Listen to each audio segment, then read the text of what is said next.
Welcome to this video about an introduction to ADHD, part 3 of 4, class-based approaches. Refresh, some of the most common barriers to learning for pupils with ADHD. Inattention. Easily distracted, off task, prone to making mistakes, not listening when spoken to, not following instructions, not completing tasks and avoiding tasks that require mental effort, poor organisation, forgetful, losing items required for tasks. Hyperactivity. Unable to sit still for long, up and out of seat, moves when inappropriate, fidgety, very restless overall. And impulsivity. Difficulties with taking turns, talking excessively, interrupting conversations and activities, noisy when engaging in activities, and acting impulsively. Pupil stress and the risk of disengagement. If pupils with ADHD are regularly experiencing accumulating stress, it is likely to lead to disengagement from learning in some lessons. Their reptilian brain kicks in to protect them, and it's likely that the pupil will disengage passively, flight, quiet, reserved, less responsive and anxious, and/or actively, fight, challenging behaviour. This may also lead to the pupil experiencing poor self-esteem, as well as wider emotional difficulties. There are many regular classroom experiences which can be potentially very stressful for pupils with ADHD. In this video, we will think about how a multisensory approach to teaching and support can support the development of inclusive pedagogies that benefit all pupils and high-quality adaptations for pupils with ADHD. Multiple intelligences. Howard Gardner's theory of multiple intelligences proposes that people are not born with all of the intelligence they will ever have. This theory challenged the traditional notion that there is one single type of intelligence, sometimes known as G for general intelligence, that only focuses on cognitive abilities. To broaden this notion of intelligence, Gardner introduced 8 different types of intelligence. Interpersonal, intrapersonal, body kinesthetic, existential, logical, naturalistic, linguistic, and musical. Recognizing multiple intelligences in the classroom. Linguistic. This includes reading, poetry, writing. Mathematical and logical. This includes maths, puzzles, being well organized. Visual and spatial. This includes thinking in pictures, maps, and charts, and using movement to help learning. Intrapersonal. This means being independent, knowing what you believe in, having a strong sense of fairness, etc. Kinesthetic. Having good timing, likes to act, dance, and touch, and a good control of objects. Musical. Sensitive to mood, rhythm, and melody. Interpersonal. Sorts out arguments and a good communicator. And naturalist. Notices and is interested in nature and is environmentally friendly. What is multisensory learning? We can hold in mind that pupils with ADHD, like all pupils, will prefer some types of learning experiences over others, and we know too that pupils with ADHD generally have many strengths. Taking into account Gardner's theory of multiple intelligences can help us to think inclusively and creatively so that we can plan and deliver exciting, varied, rich learning experiences for a diverse class. A great starting point. Multisensory learning is a strategy that takes us a step further. It involves using all learning pathways in the brain, that is visual, auditory, and kinesthetic, simultaneously and sequentially, in order to enhance memory and learning. VAK. A multisensory approach means that each piece of information is available to the visual, auditory, and kinesthetic modalities.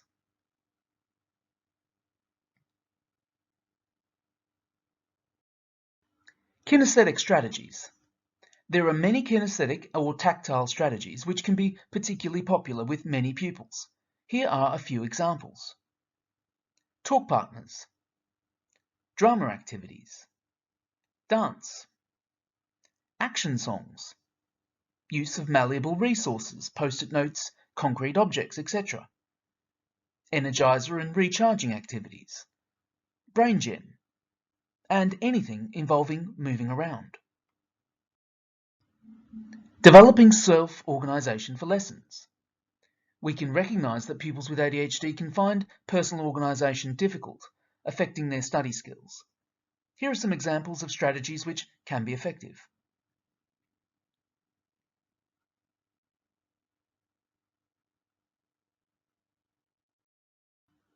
Reasonable adjustments. At this point, we are considering how to enable pupils with ADHD to access learning and overcome potential barriers to learning. We can recognise that classroom strategies include the regular application of reasonable adjustments. The reasonable adjustments duty is owed to disabled pupils, as defined in the Equality Act 2010. Although as education professionals we would not normally think of ADHD as a disability, ADHD and other conditions under the neurodiversity umbrella are broadly included in this definition within the Equality Act. The duty is to take such steps as it is reasonable to have to take to avoid substantial disadvantage caused by provision, criterion, or practice applied by or on behalf of a school or by the absence of an auxiliary aid or service, and requires a school to take positive steps to ensure that pupils can fully participate in the education provided by the school, and that they can enjoy the other benefits, facilities and services that the school provides for pupils. Finally, schools need to think in advance about what pupils might require and what adjustments might need to be made for them. Examples of classroom resources that can support some pupils with ADHD in lessons. Visual timetables, personal checklists, task completion lists, and now and next cards. Post-it notes, blank cards, flashcards, etc. Highlighters and coloured pens. Laminated and tagged prompt cards, for example, traffic light cards. For example, to signal stop and go. Timers. De-stress, tactile or fiddle toys. And desktop screens or similar modifications. A small number of pupils with ADHD, especially younger children who present with sensory difficulties, may benefit from less common resources, such as wiggle cushions and weighted blankets. Classroom top tips. Given what we've outlined so far, now let's take stock and look at some of the key teachers' top tips for pupils with ADHD and for pupils who are presenting with some ADHD-type difficulties. Remember, putting in place some of these strategies in the classroom is an important part of the ongoing graduated approach to identification of needs. In some cases, pupils who will be presenting with barriers to learning may respond very well to these strategies. That is, they're making good progress from their starting points, and further ADHD identification steps within the graduated approach may not be necessary or prioritised at this time. Tips for planning lessons. Pair the pupil with ADHD with less distractible peers. Consider grouping carefully, as groups can be overstimulating. Seat the pupil near the front of the classroom, away from doors, windows and other distractions. Make use of a single desk or workstation if available and appropriate. Use materials such as post-it notes or cards for sequencing information that may need to be arranged. Use colour coding in your materials. Add visuals and other graphical information, for example diagrams, to support written text. Use or encourage the pupil's use of mind maps. These can help reinforce the connections that need to be made between key points. They can also support recording and sorting. Plan active, movement-based and concrete tasks that build the pupil's confidence. Carefully structure small cumulative steps within timed tasks and don't allow so much time for struggling. Have a series of prompt cards showing steps to be taken for different learning tasks. And plan for short breaks for the pupil between learning tasks, especially if they require sustained concentration. Classroom teaching tips. 1. Use the pupil's name during your delivery to the whole class or group. Use special cue phrases to stimulate interest. Be there to start off the pupil on the learning task. After a break, they may need to settle down for a few minutes before focusing on specific tasks. Give the pupil a job or a task that allows them to be active in a controlled way during the lesson. Allow the pupil to use pictures and symbols to help them express their understanding. Break down each task into smaller component parts. Encourage the pupil to use metacognition strategies, that is, thinking about their own thinking processes and learning styles, including questions such as, how will I remember this, and is there a quicker or easier way? When taking turns in a group, use a timer to set limits. And encourage pupils to stop and think before talking. You can do this by waiting 10 seconds before you accept their answers. Classroom teaching tips 2. Use deliberate eye contact when speaking to the pupil directly, and then give them clear and short instructions. Ask the pupil to repeat aloud what has to be remembered or planned. Give the pupil a countdown to transitions in 10, in 5, etc. Recognise small achievements. Catch the pupil being on task. Provide feedback as quickly as possible. Actively encourage the pupil to develop mental images of the concepts or information being presented. Give a finishing time to indicate a piece of intense work, perhaps using a timer. Encourage the pupil to tick off or highlight the steps of a task completed. Use verbal rehearsing strategies, as self-talk and thinking aloud, while processing as they read, problem-solving or sequencing, and planning a response to an activity. Allow the pupil to doodle or make notes or mind maps when listening. Sometimes you may need to restructure language, making it shorter, simpler, and precise. And give prompts, verbal and written, to aid comprehension and recall. Classroom teaching tips for encouraging positive behaviours for learning. It is the pupil's preference that counts, so it's useful to develop an agreed menu of incentives presented visually with less emphasis on punitive systems. Preferred activities are generally more effective than concrete rewards. Pick up early signs of being off task and redirect. When the pupil is off task, either tactically ignore them or redirect them back to the work. Tell them what you want rather than what you don't want. Avoid long discussions about what is right and wrong in their behaviour. Focus on being clear about the boundaries. If the pupil needs to be reminded about rules, talk to them on their own rather than in front of the whole class. The way a teacher reacts to a pupil can strongly affect the way their peers behave towards them. Although the pupil's behaviour may be very frustrating at times, it is best to try to show patience and tolerance. There's a greater chance that the whole class will follow the teacher's example, making the pupil with ADHD feel less different and isolated. Present time out as an opportunity rather than a punishment. And increase immediacy of both incentives and consequences. Homework. Homework can be frustrating and an upsetting experience for pupils with ADHD. It's not just the homework task itself that can be challenging, but difficulties with self-organisation, concentration, and short-term memory can make homework a daily source of frustration and confusion. This can result in a reluctance to try. If homework is not set online or is not accessible online to a pupil for any reason, it can be helpful for teachers to differentiate homework in line with differentiation of classwork when appropriate. Provide a sheet or printed sticker with the homework instructions on it. Write the homework on the board before the lesson starts, and ask pupils with ADHD to put it into their diary, or at an alternative time before the end of the lesson. Explain the homework after all pupils have written it down. Do not ask pupils with ADHD to write it while also explaining the homework. Ask each pupil to check their work partner's book or diary to see if the homework is fully and correctly written in. If a TA is in the class, ask the TA to check or write it in or clarify for the pupil. And remind pupils that they must ask if they do not understand. Homework, support for the pupil and their parents and carers. Even when homework is differentiated effectively for pupils and they have recorded it correctly, the task of doing the homework can still be a significant challenge if they have ADHD. It is important to ensure that these pupils and their parents and carers know how to manage homework demands.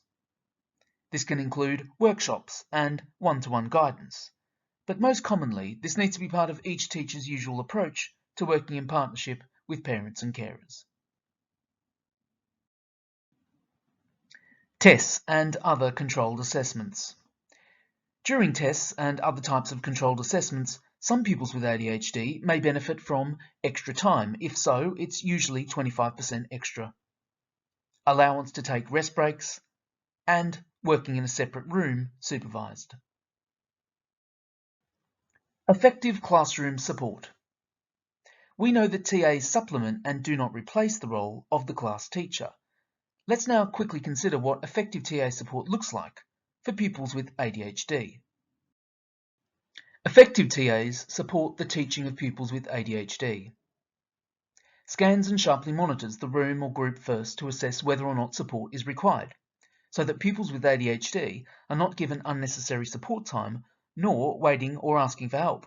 This includes checking that pupils know what to do. Knows when to move following support. They do not stay with a pupil with ADHD for any longer than necessary and may provide intermittent support and/or short, more intensive block support. Provides pupils with ADHD with good thinking and response time, not downtime, so that they can think for themselves and can self-scaffold their learning as much as possible. Uses a wide range of questioning strategies and other strategies to promote independent learning, as well as extensions and challenges, and avoids a focus on task completion, spoon-feeding, over-prompting, or repeating verbatim what the teacher has said. Breaks down instructions and provides more detailed, sometimes rephrased or alternatively phrased explanations and learning objectives or success criteria, as well as reinforced key vocabulary. Acts as a talk partner, particularly if combined with speech and language difficulties, to rehearse with pupils how to ask questions, respond, and contribute. Effective TAs support marking and assessment of pupils with ADHD. Provides clear feedback evaluations to the teacher and the pupil with ADHD, verbally and/or in writing, with a specific focus on progress and steps towards the learning objective. Supports peer assessment and self-assessment. Supports the teacher's marking, for example via routine basic marking and annotations. Carries out pupil observations to support teacher assessment. And provides focused feedback to pupils with ADHD, which may include brief comments on how to improve and next steps. Effective TAs support pupils with ADHD who may be at risk of disengagement in lessons. Employs motivational strategies to keep pupils with ADHD engaged and resilient, including praise, verbal encouragement, and making positive work marks, ticks, stickers, etc. Unobtrusively refocuses pupils with ADHD to keep them learning, for example via short verbal reminders, non-verbal prompts, setting short time-limited targets, and time checks. And talks with pupils with ADHD in a discreet, unobtrusive way to seek their views and to remind them about expectations if they're presenting with some challenging behaviours, using appropriate humour, tactical ignoring, and other low-level techniques. Capturing differentiation and additional class-based support. A class provision map system is recommended for in-class provision to succinctly capture and monitor effective strategies for individual pupils with ADHD in lessons, including the deployment of any TA support if available. Pen portraits or pupil passports. A pupil passport is a person-centered communication tool that captures all of the vital and specific information about an individual pupil. The pupil should contribute to its production. Most pupils with ADHD will not need this. Effective high-quality teaching guidance and monitoring is usually sufficient. This is an additional personalised learning support that can be put in place for pupils with a more unique and/or complex profile of needs. It can be particularly helpful, for example, if the pupil experiences a more severe form of ADHD, or if their profile of SEN includes difficulties across other categories of SEN. The pupil passport might include information about what works for the pupil, required seating plan arrangements, additional resources or equipment they may need to use, and any other types of reasonable adjustments that need to be applied, for example, for in-class assessments. Feedback from pupils with ADHD.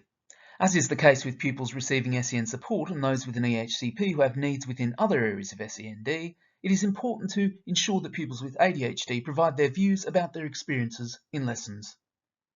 These should be planned, age and stage appropriate activities and integrated with other activities that are part of monitoring the effectiveness of class teaching. This can include, for example, pupil focus group sessions, simple surveys and questionnaires, short one-to-one interviews, collation of self-assessment in pupil work, and outcomes from parent-teacher-pupil meetings. Teacher-parent-carer meetings. It is very important that you feel confident in talking with parents and carers of pupils with ADHD, particularly regarding the child's profile of abilities and the strategies you use to remove any barriers to learning for them. This is underpinned by all of the strategies and systems we've explored in this video. This is the end of this video. Part 4 on this topic is now available to watch. You can view more videos on this channel in the About series.